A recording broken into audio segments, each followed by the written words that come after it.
Connaissez-vous Rio Mavuba? Bien sûr, c'est un joueur de foot. Mais connaissez-vous son histoire? C'est celle d'un enfant né sans nationalité devenu joueur de l'équipe de France de football.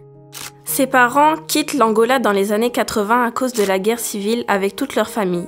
Rio Mavuba naît le 8 mars 1984 sur un bateau naviguant dans les eaux internationales entre l'Afrique et l'Europe. Quitter l'Afrique pour une vie meilleure n'a pas été facile, mais il s'estime chanceux, car en arrivant en France, sa famille a été bien accueillie. Malgré le décès de sa mère à 2 ans, il a très bien vécu le début de son enfance avec ses 10 frères et sœurs.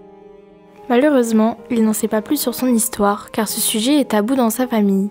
Mais ça n'a pas dû être facile de s'intégrer en France, non? Eh bien si. Rio a grandi à Mont-de-Marsan jusqu'à 5 ans, puis il est parti avec sa famille à Mérignac. Même sans papier, sa famille a été aidée par des associations, notamment les Restos du Cœur. Il se sentait très bien dans son quartier, il avait beaucoup d'amis et jouait au football avec eux. Ça lui a permis de ne pas se sentir à l'écart des autres et de s'intégrer. Ce n'est qu'au centre de formation, quand il a commencé à jouer à un bon niveau, que son absence de papier a posé problème. Sans nationalité, il ne pouvait pas accéder à certains stages. Mais il y a quelque chose qu'on ne comprend pas. Vous dites que c'est dans le football que son apatridie a été un frein. Pourtant, il a joué en équipe de France. Comment c'est possible? C'est là que ça devient intéressant. C'est ce même milieu qui a accéléré sa naturalisation, ou plutôt une personne. C'est Raymond Domenech.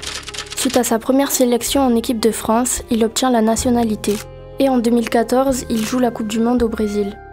Petit retour en arrière. Influencé par son père, ancien joueur professionnel, Rio se passionne pour le foot dès son enfance. Après le club de transport en commun, il est formé aux Girondins. Il y devient professionnel à 18 ans et international à 20, pour ensuite briller pendant 10 ans au LOSC. C'est même un citoyen engagé, notamment à l'UNICEF.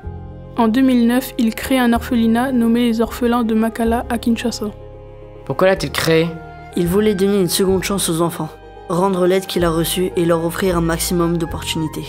Et pour redonner de l'espoir, il a décidé d'écrire son autobiographie, Capitaine de ma vie, afin de montrer que si l'on croit en ses rêves, on peut aller loin dans la vie.